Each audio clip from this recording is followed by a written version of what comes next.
bahkan ketika peran iblis itu tidak dipahami dengan betul, manusia kan tidak akan mengenal kebaikan. Betul. Kita kan bisa mengenal sesuatu karena ada kebalikan dari sesuatunya. Kan? Ada refleksinya. Ya? Ada refleksinya. Gini, kalau saya melihat di Nusantara gitu ya, Nusantara itu melihat bahwa perspektif leluhur itu kalau Jawa kuno ya, itu seperti leluhur kita Ken Arok, itu juga terang-terangan menuliskan bahwa aku ki yo medok, gitu. Aku tuh ya juga merebut perempuan, ya. Jadi tidak disembunyikan. Dia tidak kan orang akan dalam hidup yang nyaman-nyaman saja, terpenjara dengan pola pikirnya sendiri, akhirnya mudah dipolitisasi gitu. Nah kalau saya melihat kan tugas Mas Tunjung berat banget.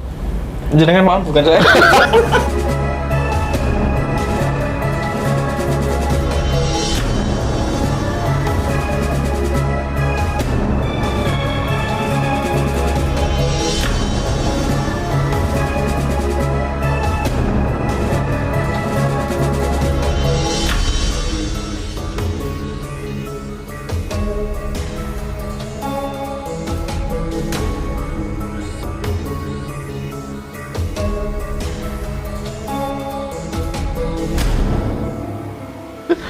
Waduh, berarti Tuhan itu ketika kita tidak sampai kepada realitas dan substansinya itu seperti pil koplo.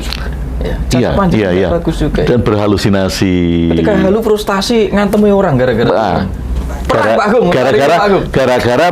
dia merasa bisa membela Tuhan. Itu kan karena berhalusinasi kan, membela Tuhannya.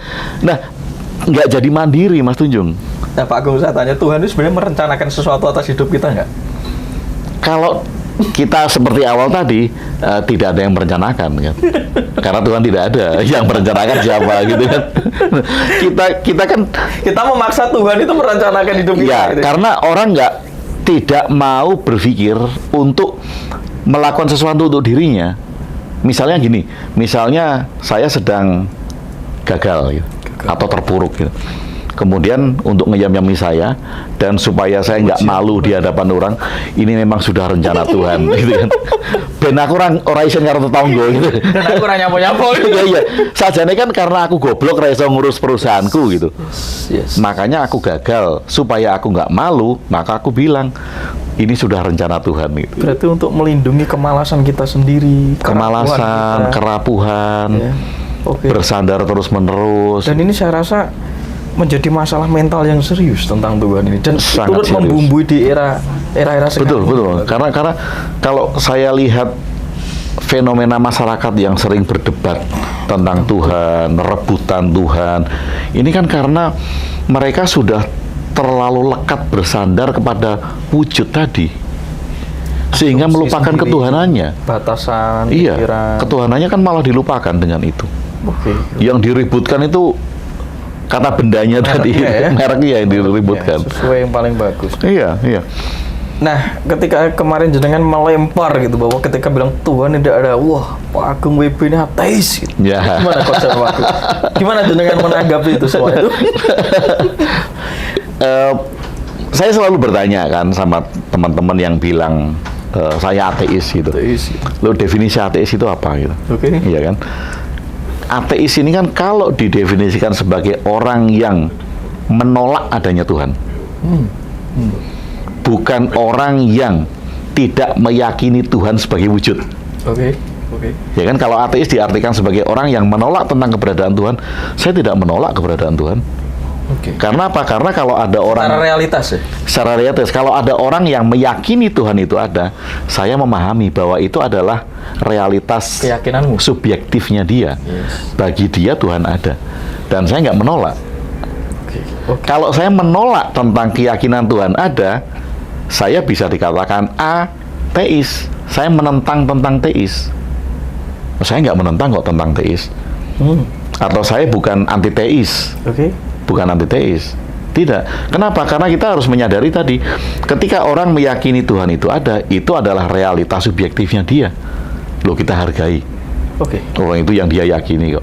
Tapi ini kehadiran jenengan itu seakan-akan seperti iblis yang membawa pencerahan bagi saya. Jadi maksudnya jadi gini, Anda itu bilang Tuhan tidak ada dan Tuhan ada, kita nggak usah ngeribetin itu. Yang penting kita mengabdi kepada kedirian kita. Betul. Itu kita, yang biar nggak pamrih gitu. Itu loh Mas Tujung yang orang-orang itu miss untuk melihat itunya. Ini ya, Pak Agung.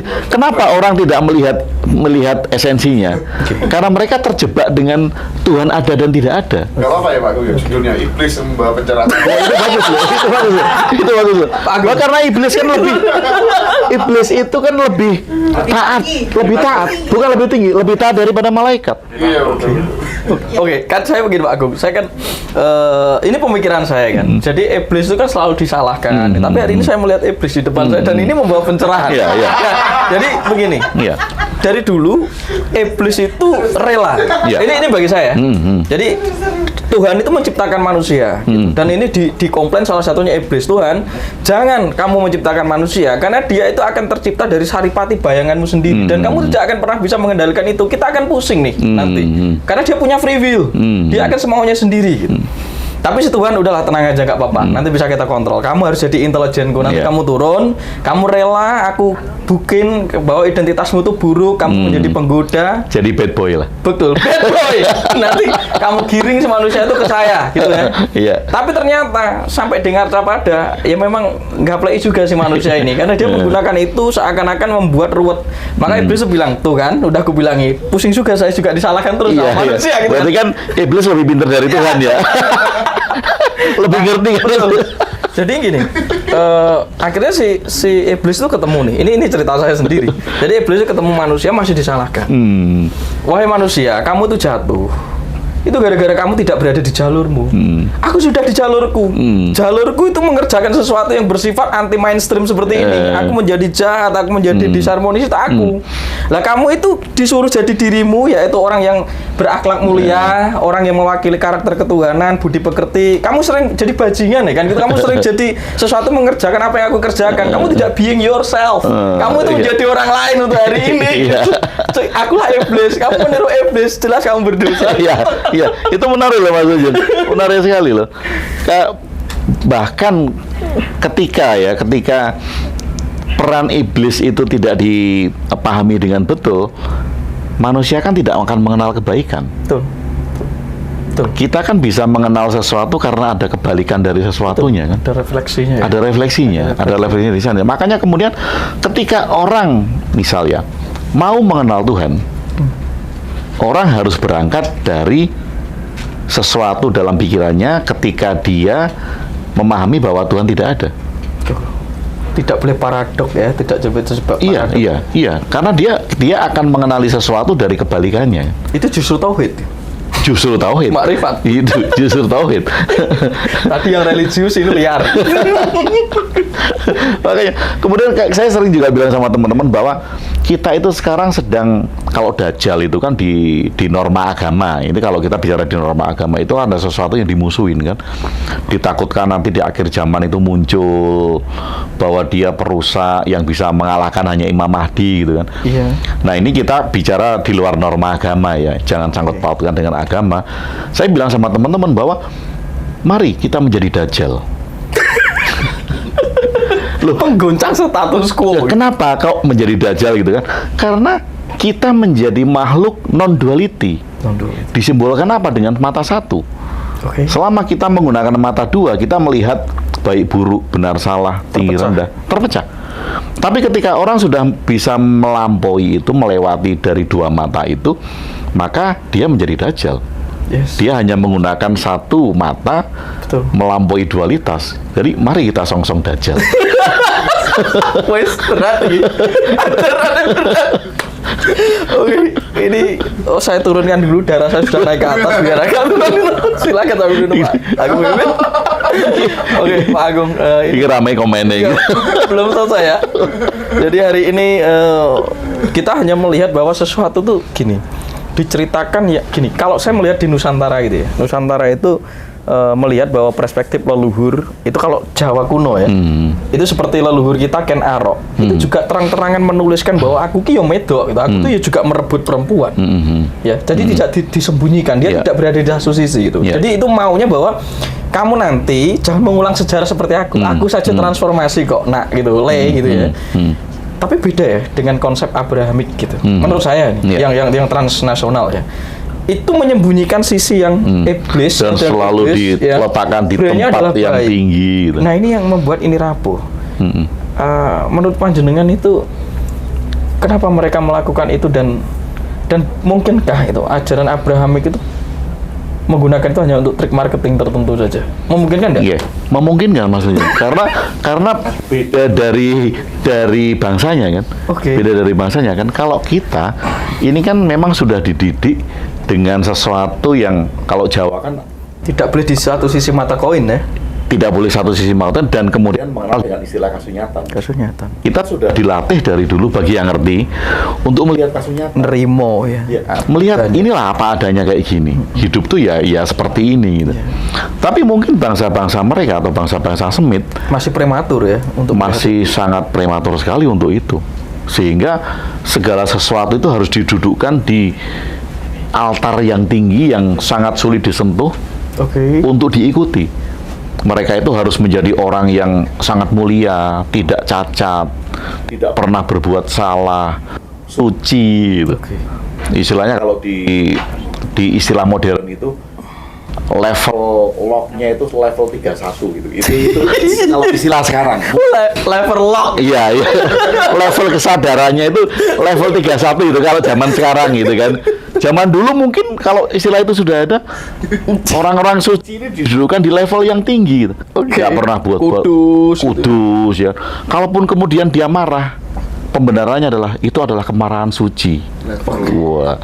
Ini kan semuanya didudukan dalam level yang mulia, yang tanpa cacat. Nah, kalau kita kan nggak di Jawa. Kita sudah melihat realita apa adanya. Jadi seakan-akan kebenaran itu jauh di tempat lain, tidak di depan mata kita 24 jam yang kita alami. Tidak realita. Betul, iya. Dan sangat sulit sekali kan. Nah, masalahnya itu hari ini menyindromi kita, walaupun sudah berubah frame-nya dari yang religi menjadi spiritualis atau apa, itu kan masih ada mental-mental seperti itu atau pemahaman-pemahaman yang terpenggal seperti itu. Dan ini kan bagi saya sangat mengganggu proses transformasi kemanusiaan kita. Karena kita menghambat siklus evolusi gitu. Jagat ini menyediakan evolusi tapi kita malah tidak transformasi hanya gara-gara ini. Lah, solusi untuk memberikan pola pikir anti mainstream ini Pak Agung, ini saya rasa iblis ini benar-benar memberikan dampak yang nyata ini ya, karena ini bisa gegeran di ranah itu, dan di titik gegeran itu di Jawa disebut Betari Durga itu turun, dan dia akan membawa itu untuk naik, karena dengan geger itu orang terganggu imannya. Iya. Nah, mau berpikir kan? Mau berpikir kan? Tidaknya mau berpikir. Kalau tidak ada proses gegar iman, orang kan nggak berpikir kan? Nggak ada gegar otak. Nggak ada gegar iman. Orang nggak akan berpikir kan? Orang akan dalam hidup yang nyaman-nyaman saja. Terpenjara dengan pola pikirnya sendiri, akhirnya mudah dipolitisasi gitu. Nah, kalau saya melihat kan tugas Mas Tunjung berat banget. Jenengan maaf, bukan saya. berat banget itu karena kita sudah punya ajaran-ajaran luhur yang saya katakan totally different. Sangat berbeda loh. Kalau kita mau jujur ya, kita mau nyata, sangat berbeda. Jadi makanya kemudian kita mudah menerima semua agama masuk di kita di Nusantara, karena memang kita mempunyai sesuatu yang berbeda dengan mereka, tetapi mereka tidak memahami kita gitu. Betul. Sehingga lama-lama karena kita dianggap kita mudah membaur, maka kemudian lama-lama kan diinjek kan. Kadang-kala kan ada orang yang gitu kan Mas Tunjung. Betul. Saya berteman sama Mas Tunjung, saya udah melebur sama Mas Tunjung. Mas Tunjung kan akan berangkat, ini bisa aku manfaatin ini gitu. Nah, kan ada orang-orang yang seperti itu. Mereka datang ke sini melihat kita lembah mana, sopan santun, melayani. Ini bisa nih aku injek. Tapi disalahgunakan oleh mereka. Disalahgunakan. Nah, karena ini beratus-ratus tahun, maka tugas Mas Tunjung berat nih. Pak Agung, kembali ke leluhur itu kan jenengan juga piantun Jogja ya. Jadi kita akan melihat ada ajaran-ajaran Jawa yang memang masih melekat di dalam ingatan memori kita. Jadi orang Jawa itu selalu melihat sesuatu itu rata, tidak terlalu tinggi, tidak rendah. Maka Bhinneka Tunggal Ika, Tanhana Dharma Manguma. Nah sekarang itu dari beberapa proses doktrin ya yang masuk ke kita dan menjadi value system tertentu, ini yang berbahaya itu adalah sindrom kultus, Pak. Kultus terhadap apapun. Hari ini saya rasa Pancasila kita itu sudah tidak Pancasila, tapi Pancasila sesuai siapa gitu, pemimpinnya pada waktu itu. Misalkan Pancasila sesuai Jokowi. Ini kan akhirnya juga parsial. Pancasila sesuai Rocky Gerung. Atau Pancasila sesuai Pak Agung. Nah, ketika saya melihat ini agama nih, agama semakin besar, kok justru semakin seperti ini sebenarnya kenapa Pak Agung? Padahal agama itu katanya ya memang yang memberikan solusi atas perubahan mental, perubahan emosi, bahkan perubahan atau permasalahan hidup ya, permasalahan hidup sehari-hari gitu ya, janjinya kan gitu. Janjinya ya? Janjinya kan. Ya ini akan saya tuntut. Gitu. Akan saya tuntut. Karena janji. Ini kenapa menurut Pak Agung malah semakin seperti ini Pak Agung? Kalau saya melihat dari berarti tidak efisien. Pemimpin agamanya. Bukan agamanya ya Mas Tunjung, tapi pemimpin agamanya. Tokohnya. Ya, kalau saya memisahkan agama itu kan harus kita pisahkan menjadi 3. Makanya saya juga mengemukakan satu ide yang saya sebut religion without God. Religion without agama tanpa Tuhan. Kenapa kok agama tanpa Tuhan? Karena ketika agama sudah dicampuri Tuhan, dia akan menjadi urusan politik. Agama yang berlaku sebagai ajaran baik dimanapun sama. Agama akan mengajarkan ajaran baik. Semua agama. Makanya semua agama sama, semua agama baik, semua agama benar dalam rangka ajaran. Karena tidak ada satupun agama yang mengajarkan ajaran tidak baik. Nggak ada. Semua agama mengajarkan ajaran baik. Kemudian di dalam agama kan ada budaya. Nah ini kan tidak dipisahkan antara ajaran dan budaya. Cara berpakaian, cara makan, cara menatap orang, ini kan budaya kan. Nah ini kan tidak dipisahkan. Seakan-akan budaya itu menjadi ajaran. Kemudian yang ketiga ini yang paling berbahaya adalah teologi. Teologi ini kan urusan tentang kepercayaan agama terhadap Tuhannya. Nah, kalau tidak dipisahkan maka ajaran ini akan dianggap sebagai perintah Tuhan. Teologinya. Kalau ajaran ini sudah dianggap sebagai perintah Tuhan, budaya juga sudah dianggap sebagai perintah Tuhan, ini orang akan gontok-gontokan. Yang satu boleh makan babi, yang satu enggak. Yang satu pakai celana pendek, satu pakai keruduk-keruduk gitu. Bingung ya? Bingung kan? Karena dianggap itu adalah perintah Tuhan. Nah, kalau kita pisahkan secara jernih, oh iya ada ajaran baiknya ini. Oh iya ini budaya. Oh iya ini konsep teologinya. Nah, orang kan akan bisa berpikir untuk memisah-misahkan ini. Nah, bagaimana masyarakat ini tahu tentang ini kalau pemimpinnya juga nggak tahu? Gitu. Kalau pemimpinnya itu nggak bisa misahin ini. Gitu.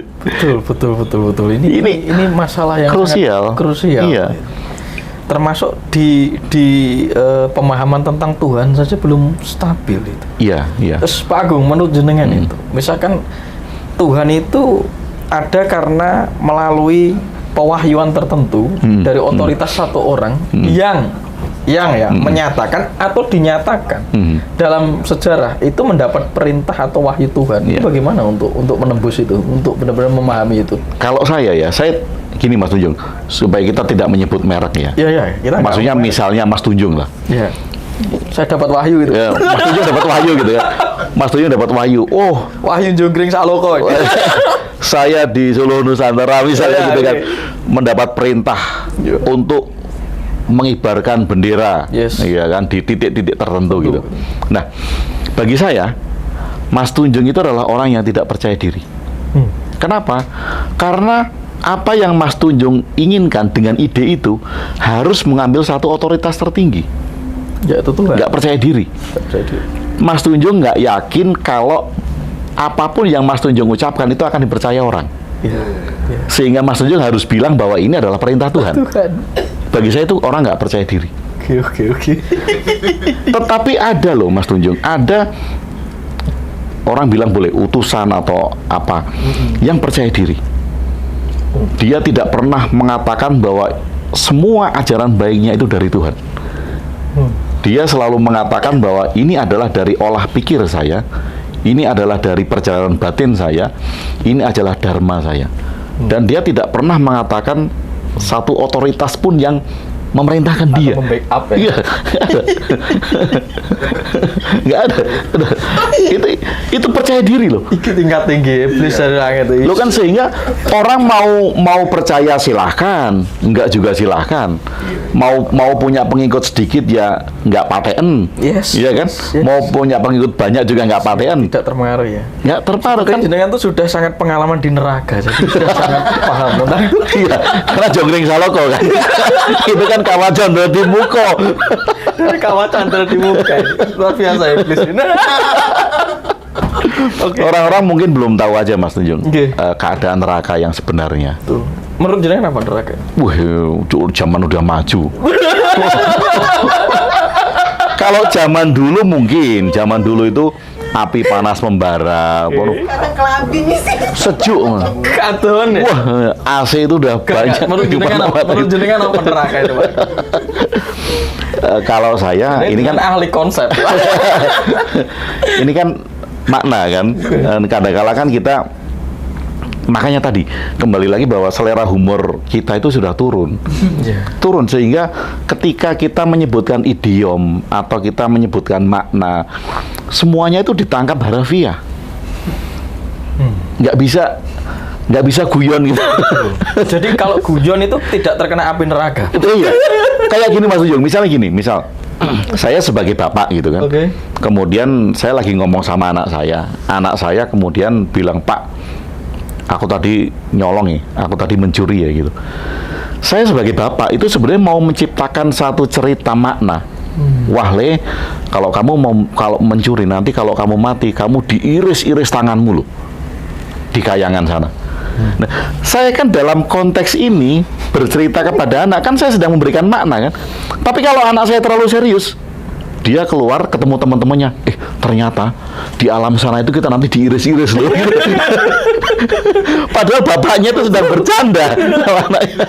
Jadi kesepanengan ini ya yang membuat intensitas neraka itu terasa. Iya, terlalu serius gitu, terlalu serius. Nah, ini menarik ini. Jadi saya hari ini banyak belajar tentang konsep Tuhan itu. Bukan konsep Tuhan maksud.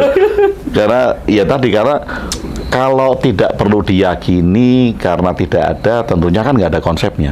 Ya. Yang punya konsep itu yang Tuhan ada itu. Tuhan ada itu. Itu punya konsep. Kalau Tuhan tidak ada, apa konsepnya? Nggak ada. Orang bukan keyakinan. Nah,